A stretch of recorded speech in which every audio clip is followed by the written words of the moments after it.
Hello my friends! Alright, so today I wish you to have a fantastic workshop. Try to do the maximum of it because this is excellent practice for you. And if you enjoy this workshop, well, join us at cloudwolf.com where we do many more workshops on different applications in cloud computing, especially AWS. Alright, so I'll see you in the workshop, and until then, enjoy the cloud. Welcome to live lab number 3. This one is going to be awesome. It's going to be actually very huge, very real world. We're going to work on some real world data set, some raw data that you will choose or not to pre-process, whether you want to spend a long time or a short time in this lab. You will choose, I will make this lab very interactive like the previous ones. Then I will start to share my screen and we will start the live lab. Okay, so to download the dataset, you just go to the event where you just joined, and at the bottom you will find the dataset here, Amazon Personalize.zip, containing the dataset. And that will be my first step here. I will explain what the datasets are about. All right, so I'm going to explain to you first what the datasets are about. But there you go. So basically, the live lab number 3 contains 2 datasets. First is a real-world dataset for e-commerce, containing, so I'm going to open it. Of course, we're going to start from the raw datasets, because we're going to do some transformation and some data preprocessing to preprocess the data in such a way that Amazon Personalize accepts a certain format.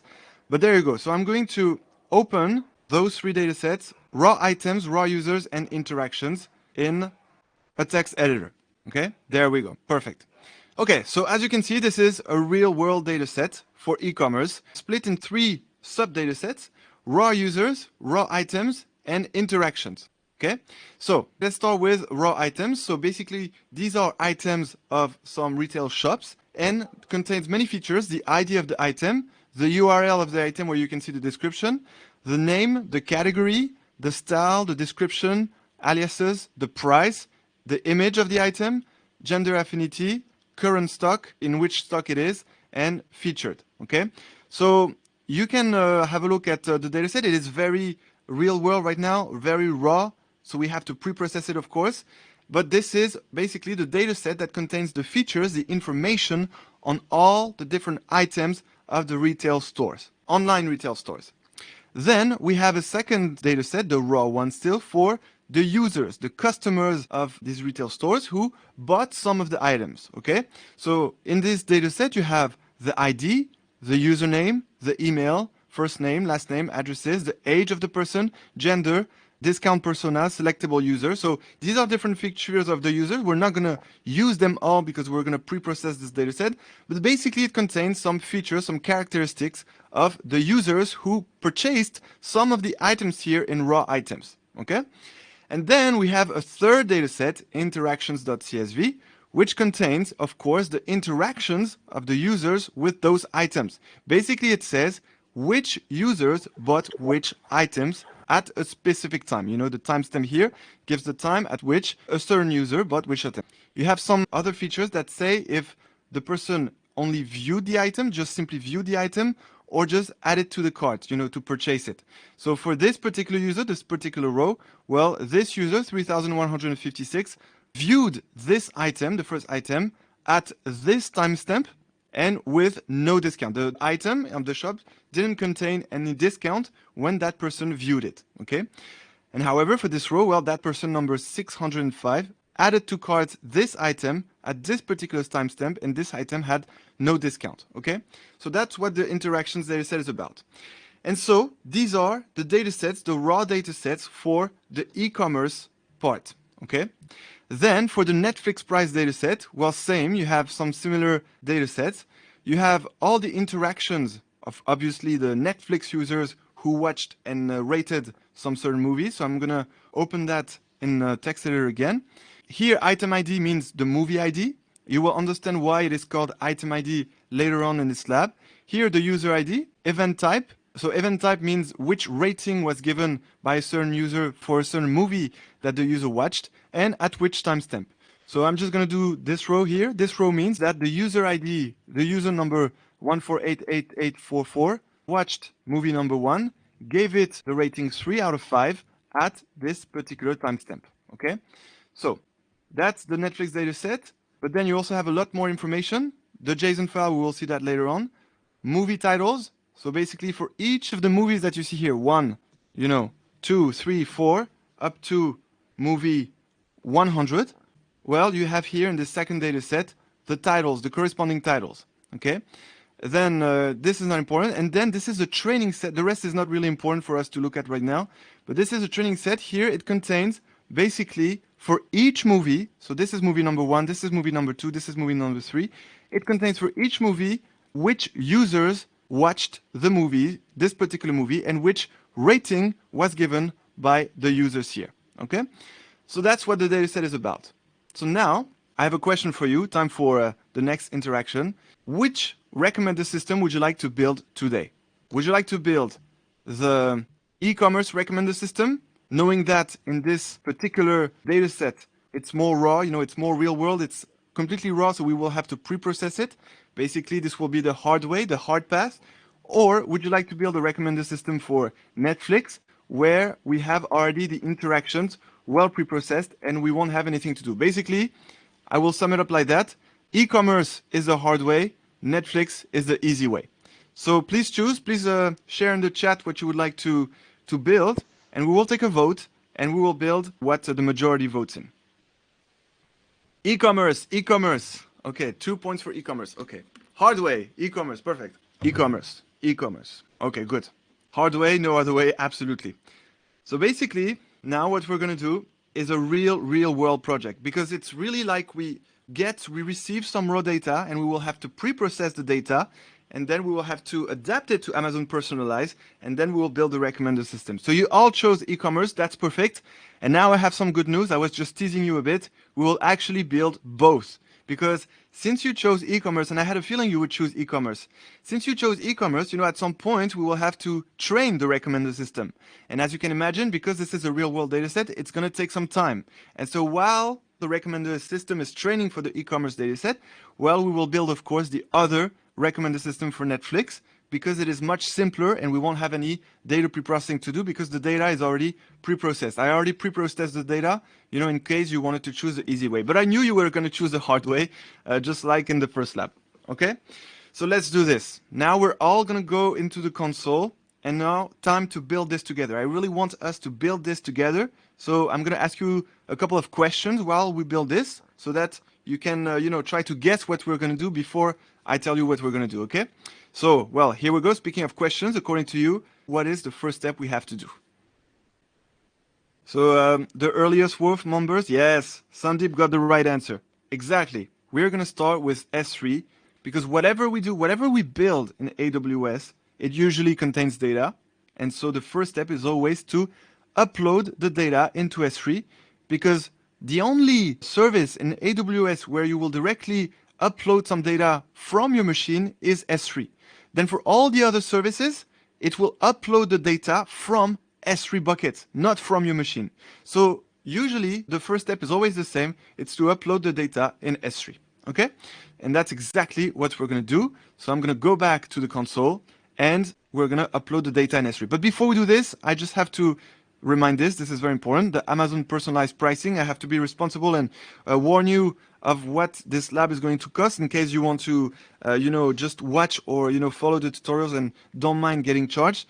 But basically, you get a free trial with Amazon Personalize for the first 2 months. So if you are in the first 2 months after sign up, then you won't be charged anything during this lab. It will cost you nothing, okay? Because indeed you will have up to 20 gigabytes per month per eligible AWS region in the first 2 months, and then up to 100 training hours per month per eligible region. So you will be completely fine with what we're going to do today, as long as you are still in the free trial of being for the first 2 months after sign up.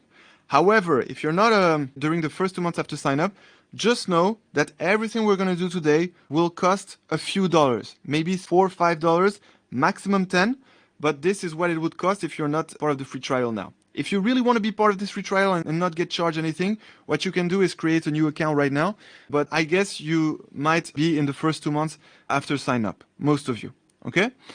All right, so I just wanted to give you this disclaimer, and now let's start. So as you said, as Sandeep said, exactly our first step will be to go to S3. We are, by the way, in the CloudWolf live labs, and so now, indeed, we're gonna create a bucket. Okay, perfect. So Now, the first step is to give a globally unique name to our bucket. And not only it has to be globally unique, but also for what we're going to do, it has to contain the word personalize. Why is that? It's because then we're going to use some IAM role. And in order for the IAM role to be able to access S3, read and write, for Amazon Personalize, to build something, an application in Amazon Personalize, a recommender system, it must contain the name Personalize. This is a pretty specific, weird rule. I had not seen it before for other services, but that's how it is. So it must contain Personalize. And then, because now we're building a recommender system for e-commerce, we can specify e-commerce if we want, or because we're going to build the two and we'll have to do some little updates in our S3 bucket for the Amazon Personalize to access the S3 bucket, well, we can use the same bucket for both the e-commerce application and the movie recommender application, okay? So we can just simply call it Personalize Recommender System. And then remember a random number so that we make sure we all have a globally unique name. So bucket name, personalize, make sure to have personalize. Then recommender systems is optional. You can choose whatever you want. You can put your name and then the random number. All right. And then that's all we have to do when creating this bucket. So we're going to scroll down and then create the bucket. Okay. All good for everyone. Please stop me if you're missing a step. I really want everyone to build what we're going to build. Okay, so the bucket is created, great. So now we're gonna enter it and we're gonna upload, of course, the raw data. Okay, so we're gonna click add files. Here it is, Live Lab number 3, e-commerce. And then we're gonna take the 3 data sets, interactions, raw items, and raw users. By the way, these other data sets are the pre-processed data set of the raw items, the raw users, interactions after data preprocessing. I included them just in case, you didn't want to do the data preprocessing, or, in case you didn't want to get charged, because we're going to use a tool that charges very little to do some data preprocessing, but still it's a charge. So in case you don't want to use the tool and not get charged, I included for you the preprocessed data set, which is this one, items.csv and users.csv. All right. And then interactions doesn't need to be preprocessed. It's already. So we're going to click open and there we go. We're going to click upload. Upload succeeded, close. And now I'm just checking, has everyone reached the same step as me? Has everyone created the personalized recommender systems bucket and uploaded these raw data? Yeah, all good for everyone?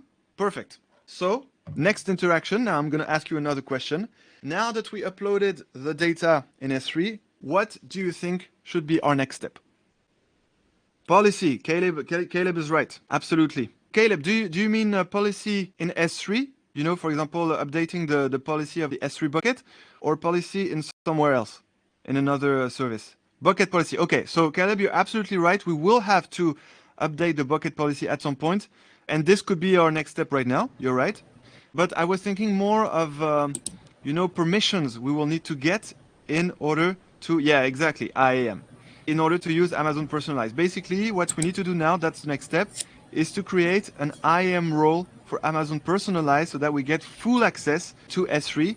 But also, Caleb, you're absolutely right. We will also have to update the policy in our S3 bucket in order for this role to have the fullest permissions, okay? In order basically to import the data sets we just uploaded, pre-process it, and then write it, export it, okay? So let's do this. Let's go back to AWS and we're gonna open in a new tab, IAM. So open a new tab, open link in a new tab. Okay, so I'm gonna just close this tab, okay? This is just the pricing. Now we all know what to expect. I hope you are in the free tier, that would be even better. But even if you're not, it will just be a few dollars charge. Okay, so IAM dashboard, perfect. So now we're gonna go to the roles, of course, and we're going to create a new role. This one, I'm gonna close this tab as well. Yeah, perfect. So we're gonna create a new role. All right, so here you choose, of course, AWS service because we want to create an IAM role for one of the AWS service being Amazon Personalize. Then use case, so it's not going to be EC2 or Lambda, it's going to be one of the services here. And you're going to scroll down to Personalize. Here it is, Personalize. You're going to select Personalize here, and then you're going to click Next. Okay, then permission policies, so we're going to choose the full access one. So you can enter Personalize here, and there you go. You will find it. If you expand this, this is the one we want. Amazon personalize full access. So you select this one, and then you click next. Okay, good? Great. So now next step, role, we are going to give a name to this role. So we're going to call it personalize full access role. Personalize full access role. Excellent. And indeed, it will allow Amazon Personalize to call AWS services on your behalf. Okay, step one, select trusted entities. Okay, permissions, Amazon Personalize full access policy, and all good. Okay, Personalize full access role, let's create it. We scroll down and we click create role. Personalize full access role, perfect, created. Next step, done. Now, according to you, what is going to be the next step? Well, actually, Caleb, let's do what you said. It's absolutely right. That was the third step I had in mind, but this is absolutely correct. We're going to update the policy in our Amazon S3 bucket. So, do you remember how to do this? Where should I go now? Where do I have to go? I have to go, of course, to permissions. Okay, because that's where you can update the policy of the bucket. Here in bucket policy. And so writing this whole policy is quite advanced, so we're not going to write it from scratch. So what we're going to do is click edit, and I provided it to you in the folder. You will find it here in Personalize S3 bucket access policy. So we're going to open that with a text editor. We're going to copy all of it. As you can see, so writing it is quite advanced, but understanding it is very simple. I'm going to explain to you. So basically, it will give Amazon Personalize here, the service here is specified here, the following permissions to get some objects in S3, list buckets, or put some objects. Okay, so basically this is the policy that will allow Amazon Personalize to get access to our S3 bucket and to write into our S3 bucket, basically to export data. Okay, so here we're first going to copy it, and we're going to do the replacement inside here, inside the policy in S3. Okay, so let's paste it. And inside, we just have to replace the bucket name by the name of the bucket, which is this one, exactly this one. So you can take this here, and you replace bucket name by the name of your bucket. Okay? All good for everyone? So let's go back to S3. There we go. So that's the policy. If you all replace bucket name by the name of your bucket, all good. Let's do this. Let's scroll down and click Save Changes. And so now, yeah, Caleb, you're right. That next step that was required is done. Perfect. So now we have our data into S3, perfect, for e-commerce. We have the IAM role, which will give Amazon Personalize full access. And we have this bucket policy, which will allow Amazon Personalize to read and write into S3. So now what we're going to do is, well, time for the exciting step. We're going to start getting into Amazon Personalize, and then we're going to run into the different obstacles that we'll have to overcome to make this work. Because I really want you to understand what's required by Amazon Personalize in order to pre-process our data sets here, which are so far completely raw. Okay, so let's do this. We're going to open again in a new tab the amazing AWS service to build recommender systems, which is Amazon Personalize. So let's open that in a new tab. Amazon Personalize. I'm going to put that tab here. I'm going to put the roles here because we will be switching between S3 and Personalize. So there you go. I recommend to do like that. And now, welcome to Amazon Personalize. Okay, so here we go. We're not going to click Get Started here because this is just a demo. What we want to do now is click Create Dataset Group. That's the very first step, basically, of building a recommender system in Amazon Personalize, because basically a dataset group is what will contain the different elements of data that are going to be needed to build a recommender system. And you're going to see that there is one required element of data. There is one that you must absolutely provide to Amazon Personalize in order to build a recommender system. And then you have some optional ones. Actually, I'm going to ask you a question now. Can you guess among, well, actually, let me show you the S3 bucket. Where is it? It's right here. Let's go back to the bucket. Among these three data sets, can you guess which one is absolutely compulsory to build a recommender system and which ones are optional? I'm going to go back to the chat. Okay, I would say... I believe interactions is optional. Because it's the one who gave us what everyone did. Sorry, I heard several answers at the same time. So, Jose, which one did you say is compulsory? Interactions. Okay. Ray says interactions. And I heard another reply. Someone said Something else? We'll set interactions too, I think. Okay, perfect. You all set interactions, and you're absolutely right. That's the compulsory data sets, because it's the only data set that contains the information of which customers, but which products, which is obviously the required information in order to build a recommender system, in order for the system to be able to recommend to a certain customer which products to buy. Okay, so that makes sense. And then, indeed, we have some optional data sets, raw items and raw users, which we're going to pre-process, of course, to transform them into items.csv and users.csv, which are adapted to Amazon Personalize. But these are just bonuses for the recommender system. It will just contain some extra information to understand and learn some certain correlations in the product, to understand why some certain customers with other features, like the age, the gender, etc., would buy the product. Okay, so these are optional. These provide just extra hints or extra logical patterns to the recommender system in order to build better and better recommendations. But this is the absolute compulsory one, and that's exactly why here in the Netflix price data set, this is the easy way. This is the easy path, because we will only provide this basically to build the recommender systems. We basically don't have the users, the watchers.csv, neither the movies.csv containing some features of the movie. And that's exactly why this is the easy project, the easy way. And this is the hard way, because we will actually use the 3 data sets, and plus we will have to pre-process these 2. Okay, you understand better now? We're going to see that in action right now in Amazon Personalize. So that's exactly what the dataset group is about. It will contain the different elements of data to train your recommender system. So let's do this. Let's build this dataset group. So first we have to give it a name, and we can call it my e-commerce dataset group. How about that? Or whatever you want. That's usually how I like to name things in AWS. But this is clearly, and I recommend to specify my e-commerce, e-commerce, because we're going to build the 2 recommender systems. So my e-commerce dataset group. Then here, domain, we have the choice between e-commerce, video on demand, or custom. And of course, for now, we're going to choose e-commerce because we're starting with the e-commerce recommender system. And then you can provide some tags if you want, but that's it. And that's all you need to do to create your dataset group, my e-commerce dataset group with the e-commerce domain. Here we go. So the domain basically will give you some predefined schema in order to ease how to pre-process the data sets for you. You will see that in a second when we start importing the data. So let's create the group, create group, and there we go. Now we're getting into the dataset group. So that's the overview of the dataset group. And as I was just telling you, as we just saw together, well, you have this compulsory data that you have to provide, which is the interaction data containing all the interactions between the users and the items.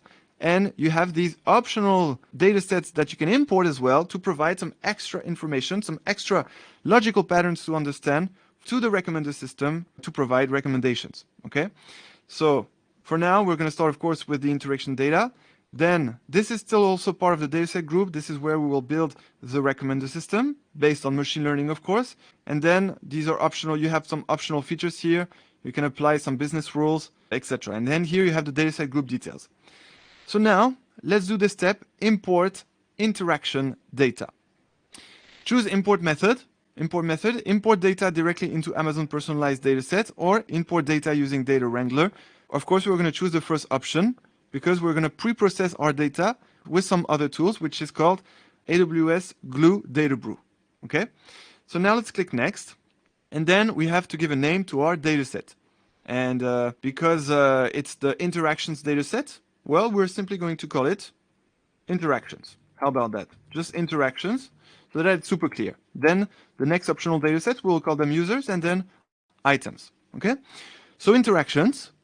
Then dataset schema. So this is the schema you provide that will allow Amazon Personalize to understand and import your data.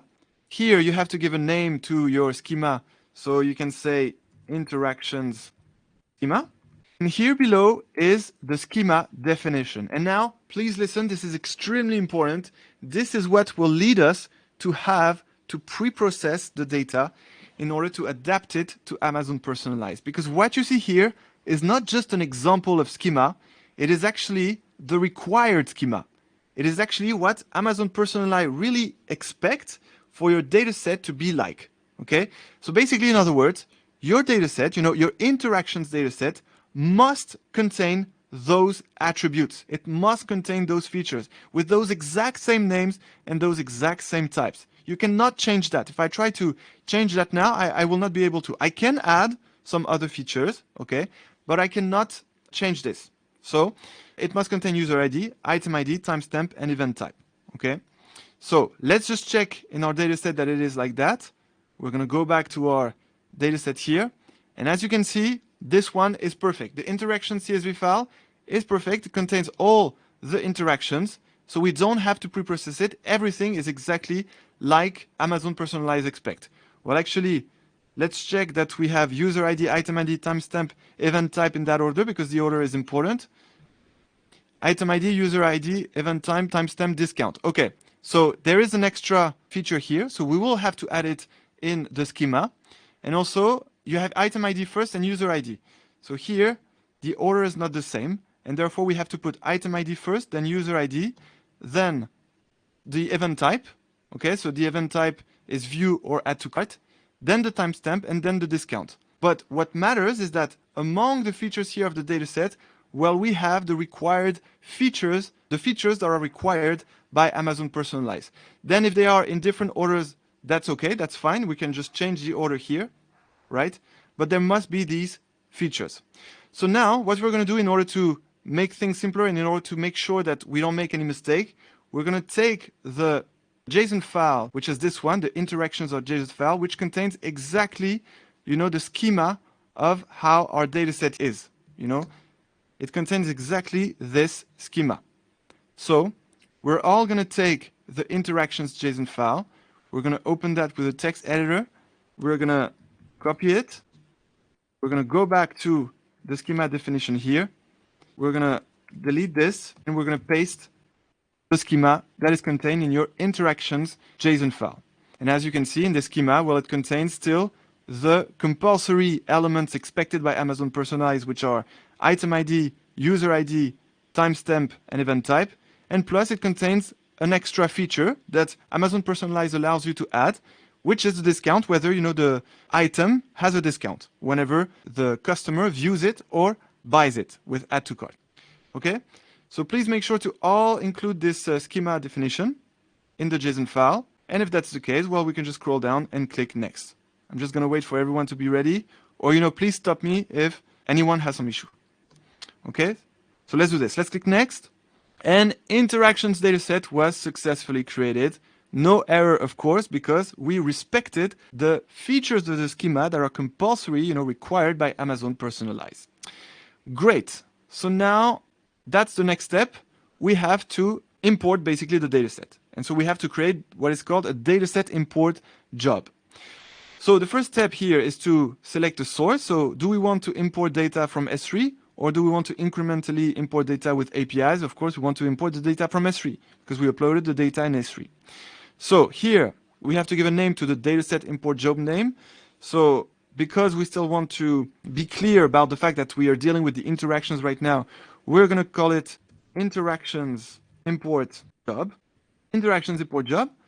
Then in the data import source, well, we're going to specify the data location of our interaction CSV file. And so we're going to go back to S3.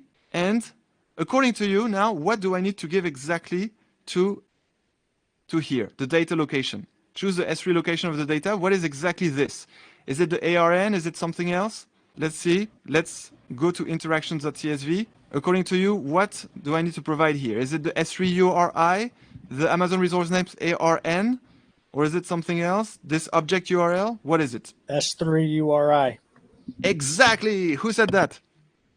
That Good would job. be me. That's you. Who? William, sorry. William, okay. Yeah, exactly, Sorry, William. So exactly, William, we have to copy the S3 URI here of our interaction CSV file to provide it in the import job right here, the data location, okay? So that's exactly what we copy, the S3 URI of the interaction CSV file. Great. Now, next step, IAM role. So here, of course, we're gonna enter a custom IAM role. Well, we could create a new role, but it's better to do how we did, to create a role first in IAM, and then enter the ARN. This time it says what needs to be entered, the ARN of this custom IAM role that we just created. So let's select this option, enter a custom IAM role, And then here, we're going to specify the ARN of our role we just created here back in IAM, which is, so you go to the role first, personalize full access role, and then you copy the ARN here. That's exactly what is expected here in custom IAM role ARN. So you copy it, you paste it, and there we go. Now we have our dataset, which contains exactly the right schema that Amazon Personalize expects, plus an extra feature which is a discount. And we have the role giving us the permission for Amazon Personalize to work with S3. Okay, all good for everyone?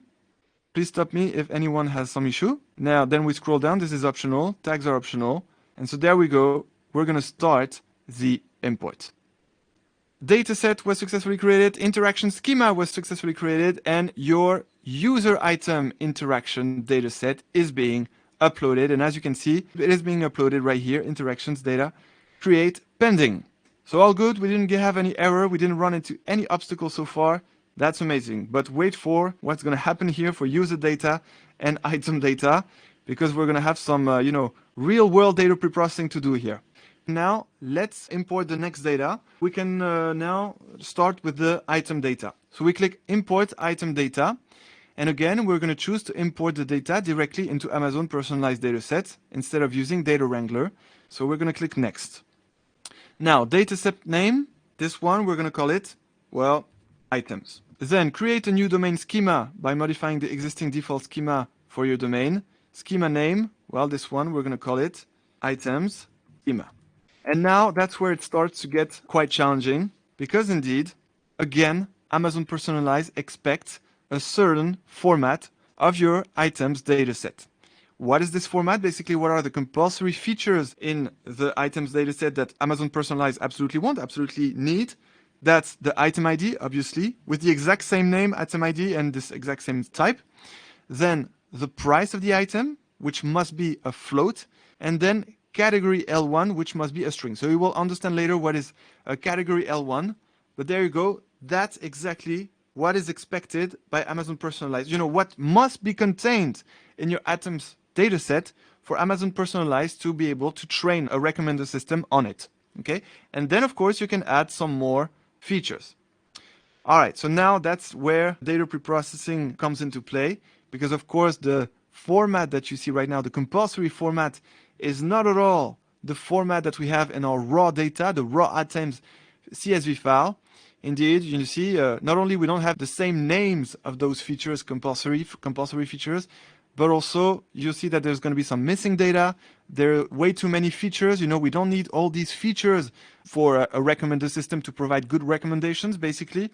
So now we will do some data preprocessing to preprocess the data in order to respect exactly this format plus some other features. We can add some other features. So now I have a question for you again. Do you want to do the data preprocessing just like in a real world project? Or if you don't want to, well, we can directly use the CSV file that is already preprocessed right here. The items.csv, same as the users.csv. So please answer in the chat. And real world, please. Perfect. So 1 point for real world, 1 point for data preprocessing. As a beginner, I would like the data preprocessing. Perfect. One more vote. Let's preprocess. Perfect, Annie. Hello, Annie. I didn't say hi. Nice to have you here. William says preprocess. Okay, so preprocess wins. What's amazing, each time I offer a vote, you all have the same opinion. That's really, really good. So no one is disappointed by the choice. Avanish says preprocess. Perfect, so we're going to preprocess. And that's good that you chose this. You know why? Because now I'm going to show you an awesome AWS tool, AWS service actually, to do any data preprocessing you want. You're going to see it's absolutely amazing. Whenever you're working on a data science project and you want to preprocess your data, you can use this tool to perform whatever you want. And you will see that it's super user-friendly. It's super easy. There's not any code to implement. So yeah, let me actually show it to you right now. So basically, you understand the deal now. We basically have to transform this whole raw items data set into not only the format that is expected by Amazon Personalize, this particular format with item ID, price, and category 1, but also we'll add some other features which could be good, for the recommender system. So let's do this. So now we're going to enter in search bar and open in a new tab, a new service, which is exactly this one, AWS Glue DataBrew, which as you can see is a visual data preparation tool to clean and normalize data for analytics and machine learning. Okay, so let's take this one in a new tab, open it in a new tab. Perfect. I'm going to put it here because it goes well with S3, you know, for data preprocessing. I'm going to close this. And here we go. Welcome to AWS Glue DataBrew. Clean and normalize data up to 80% faster. Okay, great. So we're going to create a first project, which is going to be simply the project that will transform our raw items dataset into a well-cleaned dataset that has the right format for Amazon Personalize. So enter project name. What can we call it? We can call it, I don't know, transform items. Yeah, transform items is fine, whatever you want. So transform items, that's the name of the project. Then you will automatically get a name of the recipe, transform items recipe. The recipe you will see is what will be the recipe to do the transformation. Then select the dataset. So here you have the choice between my dataset, sample files, or new dataset. Of course, we're going to choose new dataset because this new dataset is exactly going to be the raw items dataset. And so the dataset name, here you can say items dataset. Okay, items dataset. Then connect to new dataset. Here you have different sources of datasets where you can, that you can enter here in AWS Glue DataBrew to preprocess.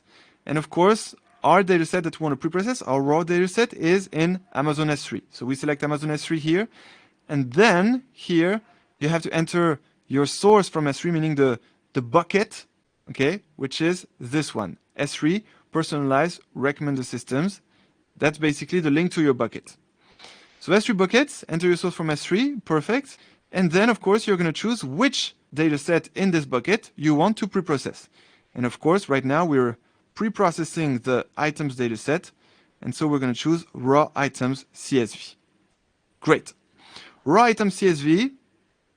Then here you're going to choose, of course, CSV, comma. Yeah, it's a comma that separates the different features, the different values. Then column header values, treat first row as header. Yes, the first row in raw items CSV contains the header names. Okay, good. And that's it. Okay. Here, lastly, in permissions, you have to choose a role name. And so here, not to confuse, be careful. It's not going to be the role that we created in IAM for Amazon Personalize. It has to be a role for AWS Glue DataBrew. So we actually have to create a new role. If we take the previous one we just created, it's not going to work. It's a different one. Okay. But here we have the option to create a new role directly. We can do that, or we can actually create one in IAM, but this is fine. Let's make it faster, more efficient. And so create new IAM role. Here we have to enter a role suffix. You can just put personalized preprocessing here. That's fine. So personalized preprocessing, let's do one last check to check that we have everything right. Okay, so project name, transform items, new data set, the items data set, of course. Amazon S3, we're getting from the personalized recommended systems bucket. We're selecting the raw item CSV file. That's what we want to transform right now. CSV, treat first row as header with this new IAM role with the personalized preprocessing suffix. I think we're all good. Let's create the project. Okay, so now it's taking a little time, of course, because it's importing the raw items CSV file, which is quite big, right? And there we go. Welcome to AWS Glue DataBrew. That's exactly the dashboard where you can pre-process your data. So I'm just going to wait for this to be ready and for all of you to have the same ready. Glue is basically to do ETLs, and Glue DataBrew is to do data pre-processing. And all right, welcome. And you see, you already have your data set here, very visual. So that's exactly the data set, right? With the URL, SK, name. You have all 13 columns, all 13 features, and it's showing 500 rows here. Okay. So then the next step, okay, all good for everyone? Has everyone reached the same step? Good here, yeah. Yeah? Okay, great. Awesome. So let's continue. So then you're going to click schema here, because that's how we can pre-process the data. And the first thing we'll have to do is to use common sense and figure out which columns we want to keep in our data set. So we can either look at the data set like that, with the first column being the ID, URL, then URL, SK, name. So according to you, what should we keep? Well, first, you know this. We have to keep, where is this? We have to keep this, item ID, price, category L1. So I suggest the first thing we do here in Glue DataBrew is to replace those column names by the exact name expected by Amazon Personalize. So ID here, we have to replace it with item ID, right? It was item. Was that an underscore? Yeah, item ID. I can just copy it. It's more simple like that. Let's copy it and let's paste it here. So that's the first one. Item ID, and it's a string, all good. It contains the right type. Okay, then second one. What do we need? We need the price. Okay, so let's have a look at the price. Where is the price? Here it is. So we're just gonna replace price by price. Okay, so basically because the previous name was price, we have to do it twice. So basically we can say prices. Okay, I'm just gonna give a different name. It's gonna replace price by prices, and then I'm gonna remove the S to go back to price. Price, like that, okay? Because if you change one name by the other, from lower to uppercase, it's the same name, it raises this error. Okay, price, perfect. So for the price, we're good. And then the next one is going to be category L1. Okay, so for category L1, we'll get to that later. First, let's see what we want to keep for our recommended system. According to you, which features here are useful for our recommended system? Let's go through them one by one, shall we? So the URL, do you think it will have any significant impact, statistical No. impact? No, absolutely. So we're going to select this because we're going to want to remove it. Then SK. So let's have a look at what SK exactly is. SK, so that's the ID, that's the URL, and SK is, so you see there are a lot of missing data in SK. I suggest that we also remove it. I don't know exactly what SK is, but definitely it's missing a lot of data, so not really useful for our recommender system. Then, according to you, shall we keep the name for the recommender system? Will it help the recommender system provide good recommendations? According to you, does the name of the product have an impact on the, recommendations, the quality of the recommendations? Not at all. Yeah, you're right. I agree. We're gonna remove name also. Okay. Then category. So category, let's have a look at what it is. Raw items. Category is 1, 2, 3, 4, 5. So SK is here. No, actually, this is the name. Knife. This is the name. This is the category. Apparel. Yeah. So yeah. So apparel, kitchen, jacket. The category of the products. Do we need to keep that for the recommender system? I think that's good to keep. Absolutely. You're absolutely right. And does it ring any bell, by the way? Does it ring something? The category L1. Exactly. That's exactly what, one of the features expected by Amazon Personalize. This category L1 is basically the category of the products. One category of the products. Then you can have category L2 if you want. But that's why it says L1.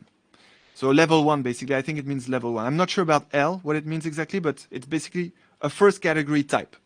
And so absolutely right, we should keep this. It will definitely have some impact on the quality of the recommendations. So we will keep it. We will replace the name later on, or we can actually replace it now. So I'm going to copy this. The required name expected in a compulsory fashion by Amazon Personalize. So here, we're going to replace category by category L1. Exactly. Yeah, I knew it. I knew it was going to unselect it if I change the name. It's okay. So let's select it again. URL, SK, name, and we keep category L1. So far, for now, we're just going to delete what's necessary, what doesn't impact much the quality of the recommendations, and then we'll change the names. But I think we're almost done with changing the names. So then style. Do you want to keep style? What do you think? Is it good for the recommender system? Let's have a look at what style is exactly. So style is after the category. So that's here, scarf or scarf, kitchen, jacket. Because then after the category is the description, sans parescribe, a must-have for your kitchen, I think, yeah. This Gainsborough, so jacket. You see, the style here is scarf, kitchen, jacket, speakers, I think, or electronics. You see, it's basically, Yeah, it's necessary. So according to you, it's necessary? Yeah. Absolutely. I completely agree. It's necessary. And by the way, it's another form of category. So we could actually rename this category L2, which wouldn't be compulsory because this is not one of the required features of Amazon Personalize. But, to have a nice structure, we could call it category L2. So that's what we'll do once we're done deleting the other ones. So style, okay. Then description. According to you, will it help or will it maybe complexify a bit Not recommender necessary. system? Yeah, I don't Exactly, think I that's agree. necessary. Yeah. I agree. Description, we delete it. Aliases, necessary or not? No. No, completely agree. Price, yes, of course, Yes. we already changed the name, definitely has an impact. Image, No. No. no, you're right, we're going to delete it. It could have an impact, but we would need to embed some computer vision tools in order to make it work, in order for the recommender system to feed on it. So we're not going to do that, so we're going to delete it. Maybe Gender graph. affinity, Yeah, that'd be nice. yes, Yes. you want to keep it? No. Absolutely. I don't think so. I know you don't want to keep gender. You don't think that males I think it's or useful. yeah, I think it's rather useful. Yeah, Males yeah. don't necessarily want the same products as females in a store, right? So I think we should keep it, gender affinity. Then current stock. No. Do we want to keep it? No. It's just a kind of a redundant data. It will not really help the recommender system more than just not including the stock. Current stock, we delete it, therefore. And then featured, do we want to keep this? No. No, I agree. Not really necessary. Okay, so basically we're deleting URL, SK, name, description, aliases, image, current stock, featured, and we're only keeping item ID, compulsory feature required by Personalize, category L1, also compulsory feature, style, an extra, price, compulsory feature, gender affinity, an extra, but useful for the recommender system, and that's it, okay? So make sure to only select the columns that we want to delete, that we decided to delete together, and then in order to delete them, you're gonna click column here, and then delete. Ready? 3, 2, 1, go. So first it asks you to confirm. So these are the columns that we decided to delete. All good. And then we click apply here. Good. Very good first step of data preprocessing we just did. And delete column step applied successfully. You see how I did that pretty fast? Because this is a big data set. So it's done. Now we only have the columns we decided to keep. The compulsory ones plus the useful ones for the recommender system. Item ID, category L1. So style, now we said that we could replace style by category L2. Yes. And then we got to put it Yeah. into. Yes, absolutely. Yeah. You're absolutely right. We will put it in Personalize here, category L2. This is exactly why I've provided for you the JSON file for the items. Because indeed, if you open it with a text editor, well, there you go. It contains actually the product description. We kept wow, the product description. nice. If you want, we could keep it or not. But okay, we're going to try to do it without the product description. I have a Okay? question. Can you put Yes. back the ones that you deleted? Sorry, can you ask the question again? Oh, yeah, this is Ray. Can you put back some of the fields that you deleted? Yeah, I guess we can do it. Let's try to do it. It's a good question, actually. If we click edit here, see, I can put it Okay. back. Yeah. So do you want to keep description or not? I think in both cases we will have a great yeah. recommender system. That's for us to Yeah, choose. That's we for you have- to we have- choose. Yeah, that's useful Let's do for it. me. Let's do it? Okay, great. So I'm gonna Yeah. remove Yeah, let's do it. description from the columns we want to delete here and click apply. And let's see if it puts back description in the dataset now. Validate recipe steps. Yes, you see? Yeah, exactly. It put back description. Wow, this Amazing, is huh? Cool, yeah. Really good. It's great. Yeah. It's very useful. Yeah. And so We all actually, make mistakes, right? yeah, absolutely. No, but we can totally build a good recommender system that provides quality recommendations without the description also. We decided this together, we just used common sense. There is no right or wrong answer. But yeah, we can totally include this as well. So let's actually do it and let's rename this variable exactly like the JSON file. There, yeah, product description. Caleb has a question, I think. Yeah, I just don't want to interrupt in the middle. But I was saying, once you create this and complete the transformation, are you able to go back the same way and edit? Like, let's say you go through this entire process for the recommendation system, and then you realize that you made a mistake or need to change something later, and you go back and edit it. You would need to go back to AWS Glue DataBrew and then re-upload it in Personalize. Yes. Okay, thank you. So there you go. I just replaced description by product description. And then we're going to do the same here for gender affinity. we're going to replace that by gender. Okay, gender. I'm just replacing this just so that everything is aligned with the JSON file that is provided to you right here. See? In the JSON file containing basically the schema of the items dataset, well, it's gender like that and product description like that, category L2.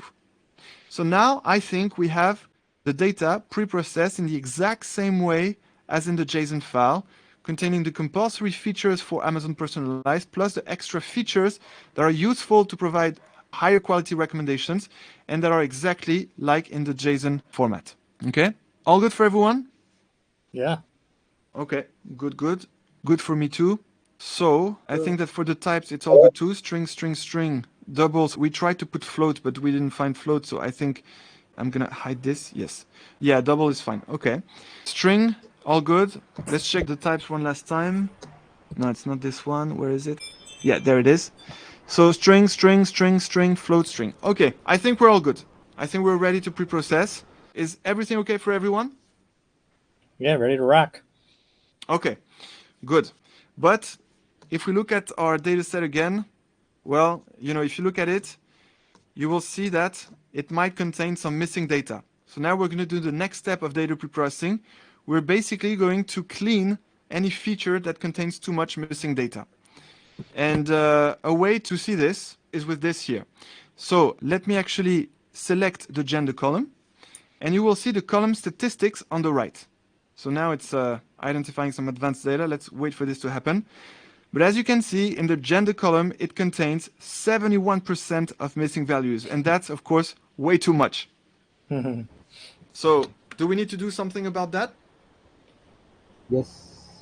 Oh, yeah. Absolutely. Yeah, we're going to clean this, right? Oh, yeah. Okay. So in here, column actions, you're going to click on the three little dots here. Then you're going to scroll down. You're going to go here to remove or fill missing values. And then you're going to click fill with custom value. Because basically what we'll do is a simple replacement of the missing value by a custom value. We will see what it is exactly. Okay. So in custom value, a way to do this is to enter any, or we can fill it with the most frequent value as you want. Okay, so shall we go with this? Fill with custom value any? Yeah. Yeah, I Okay. mean, I for think this so. practice, I think it's a good Yeah, that's idea. correct. For Yeah, the me, real case, we would need to analyze a bit more. Yeah, let's choose this. Fill with custom value any. Apply transform to all rows, the 500 rows. All rows, yes. And let's click apply. All good for everyone? We click apply?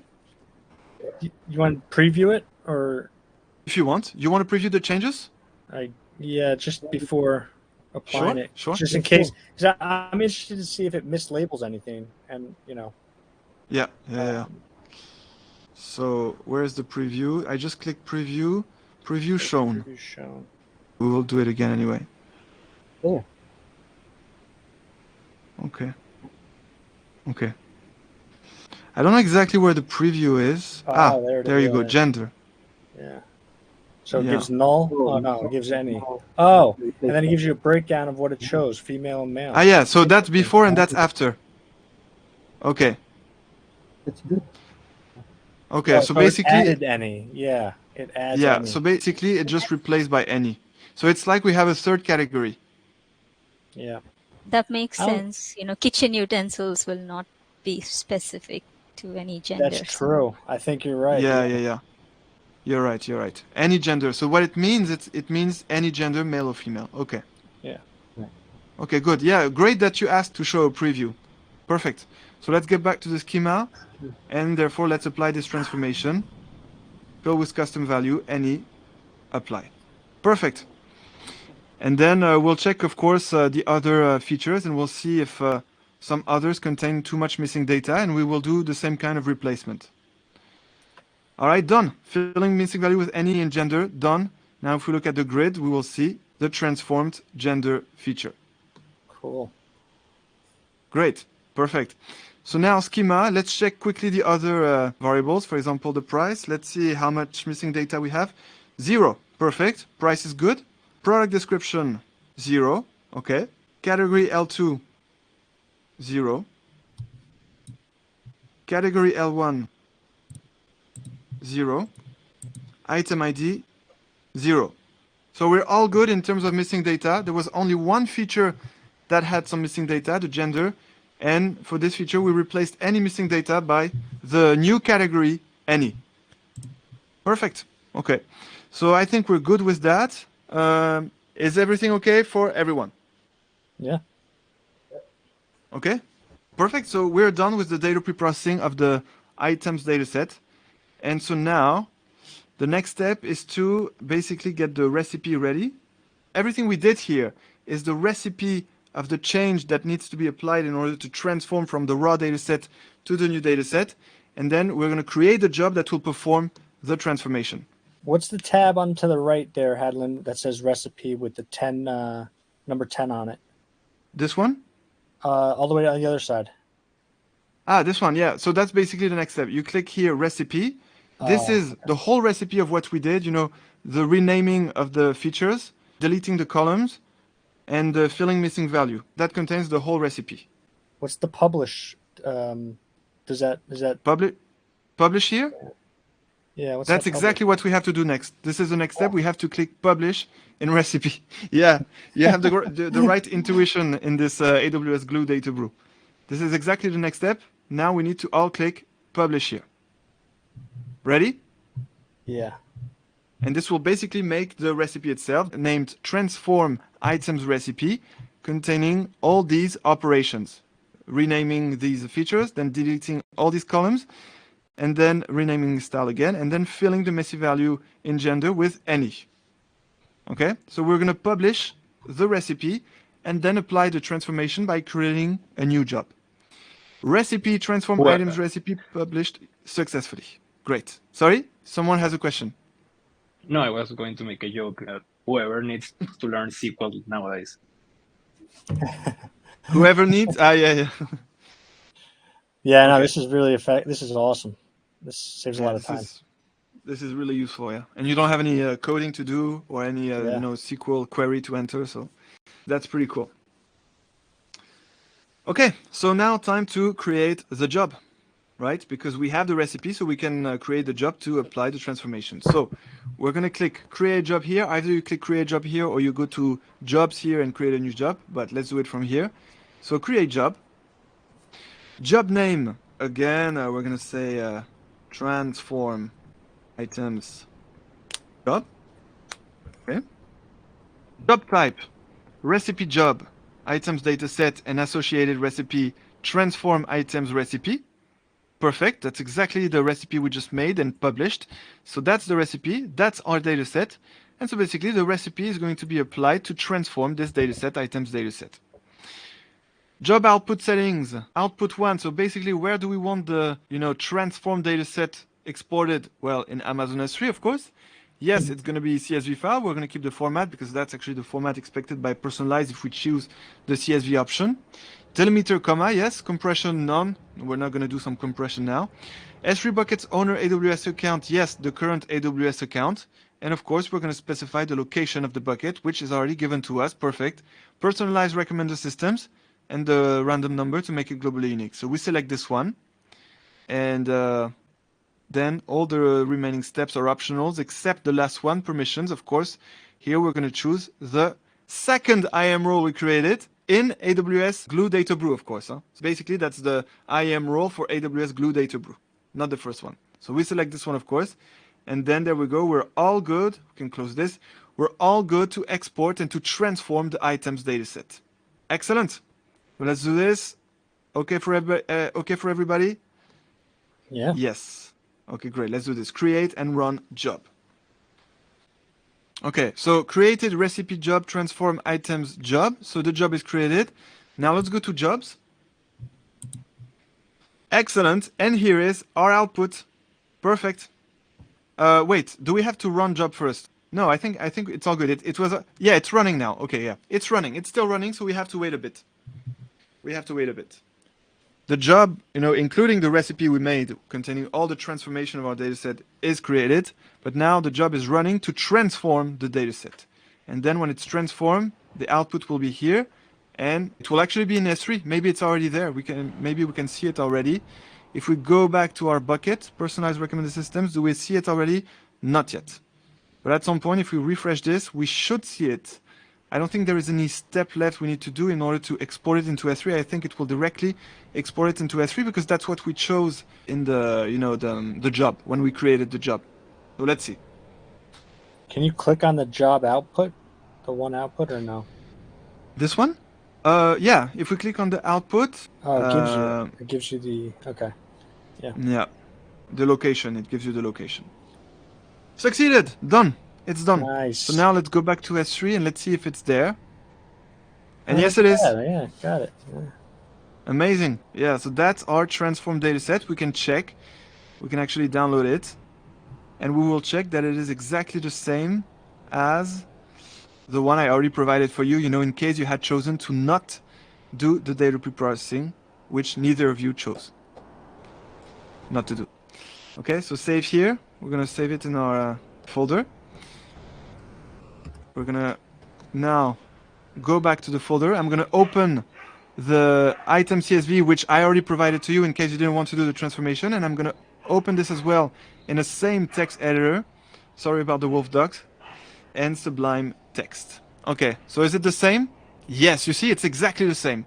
So we did an awesome job together getting the exact same format than the dataset I gave to you, including the product description. Do you all get the same? I got it, yeah. That was good. Awesome. Okay. So basically now we are ready for Amazon Personalize with only the items dataset. Now, of course, what we have to do is to pre-process as well the raw users dataset. So we're going to do that quickly now that we are familiar with AWS DataBrew. If you want, you can tell me what to do so that you can practice yourself. But there we go. We're going to go back to jobs here and we're going to go back to projects because actually we have to create a new project because it's basically a transformation per project or a project per transformation. And so there we go. We go back to projects and we click create project here. And here for the project name, we're going to enter this time transform users.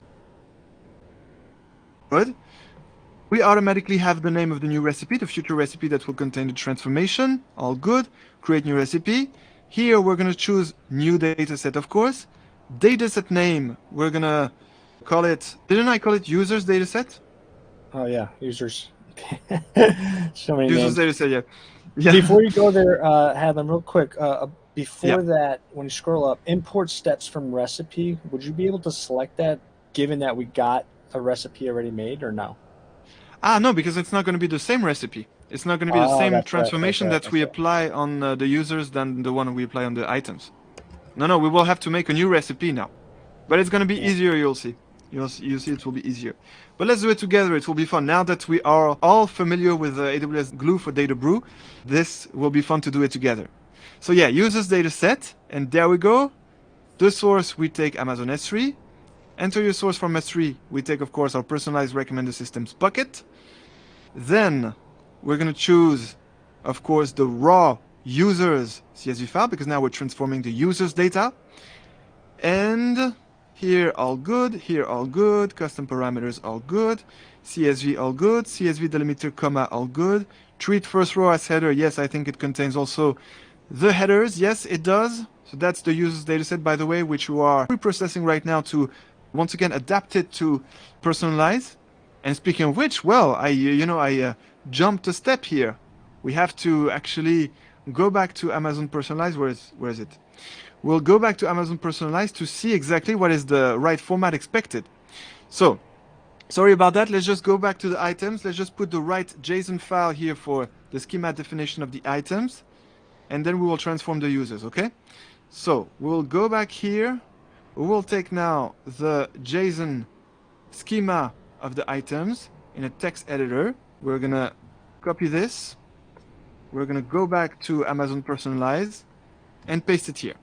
Okay, so that it contains not only the exact same features in the transformed raw data set that we just did, okay, item ID, price, category L1, category L2, product description, gender, exactly as in our transformed data set. That's our transformed data set, and it contains the exact same features, item ID, category L1, category L2, product description, price, gender.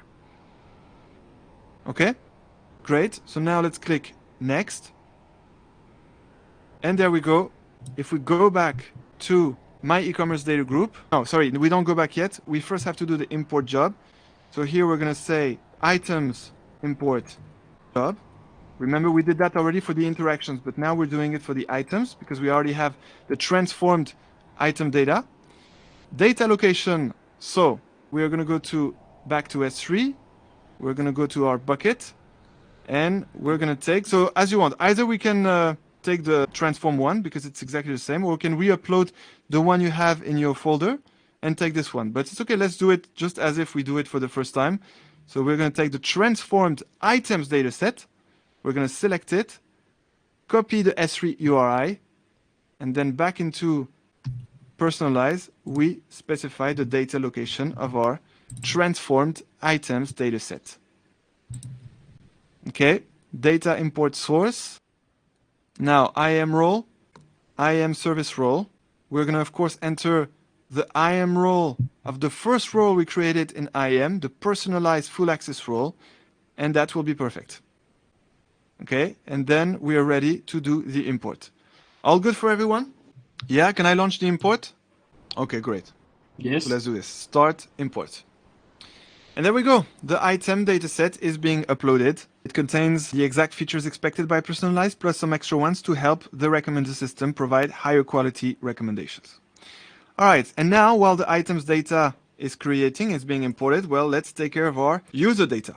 Okay, so back into Glue DataBrew. Yeah, we were just about to, import the raw user CSV file in Glue DataBrew with the required permissions here. And so here we choose AWS Glue DataBrew service role, personalized preprocessing, meaning the second IAM role that we created for AWS Glue DataBrew. That's the one. Okay, so let's do one last check. Okay, project name, transform users. This is the name of the recipe. New dataset. Dataset name, users dataset. Yeah, we're taking care of the users. Source, where we connect to the new dataset, Amazon S3. This is our bucket. We selected the raw users dataset, the raw users CSV file. Great. CSV file, comma delimiter, treat first row as header, yes. With the second IAM role we created, all good. We can create the project. Okay, now while the project is being created, let's go back to Personalize to see where we are with the data. We can actually check it here also, dataset and active. Okay, so good. We're going to go back to overview. And now we're going to import the user data. We're going to consider that the items are already imported, the pre-processed one, of course. And why am I doing this now? I'm doing this to get the right schema expected by Amazon Personalize in order for us to do the right recipe in Glue DataBrew. Okay. So back in user data, we're going to choose this option, of course, import data directly into Amazon Personalized Datasets. We're going to click next. My dataset. So the previous ones, we called it items, I think. So this time we're going to call it users. My schema, we're going to call it users schema. And now, there you go, that's why I had to do this. I had to go to Amazon Personalize first and start the process of importing the users data before doing the transformation in AWS Glue DataBrew in order to get the right schema definition. And as I was telling you, the data preprocessing we're going to do on the users is going to be much simpler because actually there's only one required feature, which is the user ID. But of course, we're not going to only keep this. We're going to provide other features, and that's what we will decide together which ones we keep, okay? But there you go, user ID. So now we're going to go back to DataBrew. The project is already created, perfect. So we can go to schema now and decide which columns we want to delete and which ones we have to apply some data preprocessing, like replacing some missing data or anything else, all right? So let's do it one by one. First one is column ID. Do we have to keep this one? Well, yes, of course, yes. That's the only compulsory feature expected by Personalize. And it expects this specific name, user ID. So we're going to enter this one here, user ID. Good. Second variable, let's wait for the name to be replaced. Yeah, there you go. Second variable, username. Do we keep username? No. No, not needed. No, agreed. No impact on the quality of the recommendations. Do we keep the email? No. No, that's No. PAA. Completely agree. No impact either on the quality of the recommendations. First name, last name, do we keep them? No. No. No. Agreed. No impact either. So we No can move on to- statistical significance is the correct way to say as a data scientist. Addresses. Does the home location have an impact on which products the owners of the home or the tenants of the home want to buy? It could be. No. I Yes. know. Well, It- it could be. Or city, only city. But Oh yeah, It's not you're the- right. It's not the same to live in, I don't know, New York as living in, I don't know, Dakota, or You're right. in You're right. but Yeah, this- yeah. For example, if you Germany. live in the countryside, yeah, maybe you want different products than if you live in the city. Yeah, or if you live, I don't know, in Well, we can- Spain, it's probably warmer than have if you to- live in Germany, so maybe. Yeah. Let's have a look at the addresses a bit. Address 1, Morris Fort. Address 1. It's basically street names mostly. Oh, okay, There but is a then co- you have. Yeah, there is a Country, country there is column. country, yeah. Yeah. So Yeah, maybe okay, we that- don't keep the address, addresses but here. but we but we keep can keep the country. Yeah. So addresses. Age, do we You keep should it? definitely keep the age. Yes. keep it. Absolutely. Yes. Gender, do we keep? Yes, Yes. We do. yes. Absolutely. Yeah, we will check the missing values on each of them as well. Persona, what is persona? User Persona. handle, something like that. City, state, zip code. Where's persona? Okay, so that's one of the Persona. last ones. After gender and before discount. Okay, so if you look at the order, so you have ID, username, email, first name, last name, addresses, age, gender. It's just after the gender. So for example, here, if we look at last name, addresses, so that's the address. Oh, okay. Mail. I know, okay, actually, look, the country is not a separate feature. The country is in the address variable. So the address variable is actually some kind of dictionary, I think, with different sub-features of the variable address, with the address location, then the country, US, then the city. Okay, and the zip code also. So you see, that's up to here. And yes, it's a dictionary. Then that's the age here, that's the gender, and that's the persona. Furniture, home decor, housewares. You see? Then tools, housewares, apparel. Floral, beauty, Yeah. jewelry. So that's the persona. I think that looks important because the next category is discount persona, and some says like discounted different, there's Mhm. lower price products. It seems as this persona is some kind of string that somehow joins whatever they have bought before. So maybe it's important. Yeah. Recommendation system. You're right. I agree. So common sense would say that we indeed keep it. Let's have a look at the JSON file we did for this one. Because, I did it myself first, of course, to prepare this. And so what did I include? Transform, users, CSV, users, JSON. Yeah, that's the one. Yeah, okay. So basically when I did it, I only chose to keep user ID, age, and gender. So how do you want to do it? Do you want to do a new format by keeping more features that indeed could help based on some common sense we have together? Or do you want to only keep this? Considering that if we keep only this will take less time to train the recommender system. Yeah, for the live recording, I think fewer features better for time constraints. Okay, so let's keep only age and gender then. Okay, shall we do that? What about the address? Yeah, address, we could include it also. It's just that the address is quite a complex variable. So it will make the training a bit more complex and therefore take a bit more time. I suggest that we only keep those three so that we can at least see the results during this lab. Yes. Okay? Okay, good. So we're only going to keep age and gender. But it's good that, we discussed this as we would do it realistic in a data science project. Okay, so age we keep, yes. Gender we keep. Persona we remove. Discount persona we remove. Selectable user we remove. We only keep user ID, age, and gender. So remember, before we change the... Yeah, we're going to rename them, but remember, before we rename them, we have to delete the columns, because if I rename age now, it will cancel our selection. Okay? So let's do this. Remember where to go now? We go to column, and then delete. Okay. Then here, it recaps on the columns you want to delete. So username, yes, email, first name, last name, addresses, and the three more here, persona, discount persona, and selectable user. Yes, that's what we want, right? So then we're going to click apply, and it's going to delete the columns. Great, perfect, done. We only have user ID, age, and gender. Now we're going to replace the names indeed. So age, but remember it cannot accept to replace lowercase by uppercase directly, so we have to do it in 2 times. ages, and then removing the S, age. Good. And then gender, genders, and then gender. Okay, amazing, amazing. Now let's check the types, data types. So we have to change the type of user ID.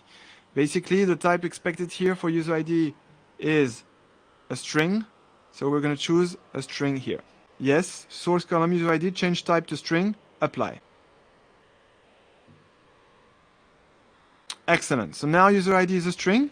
Age is an integer, and we can keep integer because it's not one of the compulsory or required type of or features by Amazon Personalize. And gender is a string. That's fine. Okay? All good. So now we're going to check the missing data. Starting with user ID, 0% missing value. Perfect. All good with user ID. Then age, 0% missing value. All good. And then gender, 0% missing value. So I think we're all good with the user data set. See, this one was simpler, huh? So perfect. Then, okay, your turn now. Your turn to tell what to do. What is the next step now? Where do we have to go? Create job. Sorry? A create job? Not yet. And a create job is the step after that. I think it was William who found the next step, even when discovering it for the first time. Recipe. Recipe, exactly. We have to go to recipe. Yes. So that's basically the recipe. It recaps on everything that was done, renaming user ID, deleting those columns, renaming age and everything, change type of user ID. So that's the whole recipe that will be applied for the transformation. And then what is the next step? Publish. Publish, exactly. So we publish the recipe. Okay, that's the whole recipe again, and we click publish. Great. Recipe, transform users, recipe, published. All good. Then what is the next step? Export. Export. Yes, so we're going to do the export, but how? How do we do the export? I mean, Go ahead. we have to do the transformation first. We haven't done the transformation yet. We have done the recipe for the transformation, but not the transformation. Okay, we need to create the job. Exactly. The next step is to click create job here, and we will include the recipe, the transform users recipe we just made for this job, for the transformation. So job name, how did we call the previous job? Transform users job, okay? Transform users job. Then job type. So it's going to perform the transformation on the users data set, of course. That's the name we gave. Basically, it's going to be, of course, on the raw users CSV file. And then associated recipe, yeah, we're going to apply this recipe we just made in the first step. The right recipe is correctly selected. And now job output setting, yeah, we're going to export the result of the transformation in S3. It's going to be a CSV file, comma delimiter, no compression. Current AWS account, yes. S3 location, there we go. It finds automatically the bucket we created, this one. Excellent. Then add another output, no. Optional. We just have to add the right permissions, meaning the second IAM role we created, AWS Glue, DataBrew service role, Personalize, Preprocessing, this one. And then we click create job. All good for everyone? Create and run job. Yeah. And no one says no. Okay, perfect. You're all following. That's great. Okay, great. So let's do this. Let's just recap one last time. Transform users job. Yes, we have the right recipe. Yes, CSV. S3 location. Yes, our bucket. With the right permissions. Yeah, we're all good to go. Let's go create and run job. And actually, this is the end of data preprocessing. We just had to pre-process the items and the users. So great. Amazing. All right, so then remember where to go? We have to go where? The job is created, but now it is running. Do you remember where it is running? Of course, it's here in jobs. So we go to jobs here. And as you can see, so that's the previous job transforming the items, which has succeeded, of course. And this is the second job transforming the users, which is currently running, transforming everything under the recipe we defined. And in S3, at some point, if we refresh, so let's go back to the bucket, but if we refresh, we will see the transform users exported dataset resulting from the transformation with the transform users recipe. Let's refresh and see if we have it already. No, it's natural that it takes a little time. It's still running here. So we're going to wait for the status to be succeeded, and then we'll have our exported dataset. And we'll check that indeed it is exactly the same as the one I provided for you, just in case you didn't want to do the data preprocessing step here. Okay, still running. Let's refresh maybe. Maybe, you know, sometimes the status doesn't get updated. No, it's still running. It's still running. Yeah. Hey, that's amazing. You're all still here. I'm sorry that this lab is so long, but me, I'm having a lot of fun. I'm so glad that we're doing this because this is like a real world data set, but I'm really happy that you're all still here, right? We started with 13 participants, right? And you're all still here doing the, you know, building this huge recommended system that we're building. Even though you know that there is the recording at the end, it's amazing that we're all doing this. I'm super excited and happy about that. Really, that means a lot. Thank you so much for all being here still. And by the way, now is the exciting step. We're done with the data preprocessing phase. We all know as data scientists that the data preprocessing phase is the most annoying one. But I hope we made it fun thanks to AWS Glue DataBrew. So let's go back to this and succeeded. Okay, done. Now we're done with data preprocessing. Perfect, perfect, perfect. So we're gonna go, well, we don't have to go to the output here. If we go to S3 and refresh, well, we should see it directly. And there it is, transform users, perfect. So we're just gonna download it quickly to make sure it is exactly the same as the one I had prepared for you. Why can I not download it? Okay, so let's select it and download. Okay, download. It's gonna be saved here in the right folder. Okay, perfect. Let me close this. Now let's go back here and let me open the pre-processed users I had prepared myself, which is this one, and the pre-processed users data we did together, which is this one. Let's open that in a text editor, Sublime Text, and let's check it is exactly the same. And yes, as you can see, it is exactly the same. Good job. Good job. We all did a good job here. Perfect. So now we're 100% ready for Amazon Personalize. Okay? So let's do it. Let's go back to Amazon Personalize. And here, yeah, so remember we were at the user schema to define the user schema when importing the user's data after the preprocessing, of course. So we gave the user's dataset name, user schema name, and schema definition. Of course, we're not only going to keep user ID because we want age and gender to provide better recommendations. So I actually gave you the JSON file in your data folder. Where is it? Where is it? Where is it? Users JSON, this one. You open it with a text editor. You copy this and you're gonna replace that here to include age and gender. Excellent. So we're good with that. Users, user schema, the right schema, exactly the same as in our transformed data set. Sorry, that's the item ones. This one. Yeah, user ID, age, gender. Perfect. So we're all good to go. Let's click next. All good for everyone? Yeah, okay. Let's click next. Then the import job that we have to do. Okay, so let's do it. So users, import job.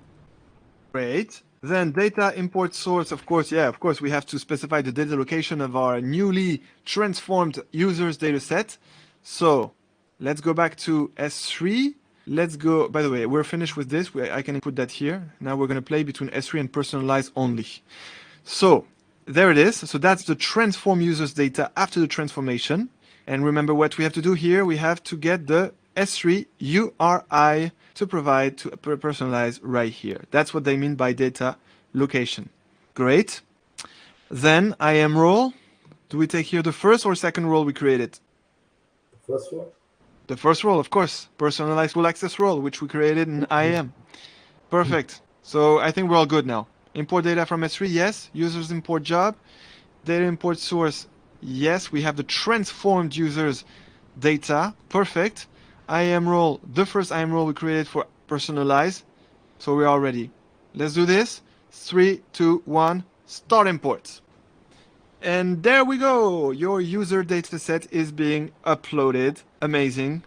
So now we can see it being uploaded right now. Users data create pending. And as soon as it is uploaded, well, we'll be able to create finally our recommender system.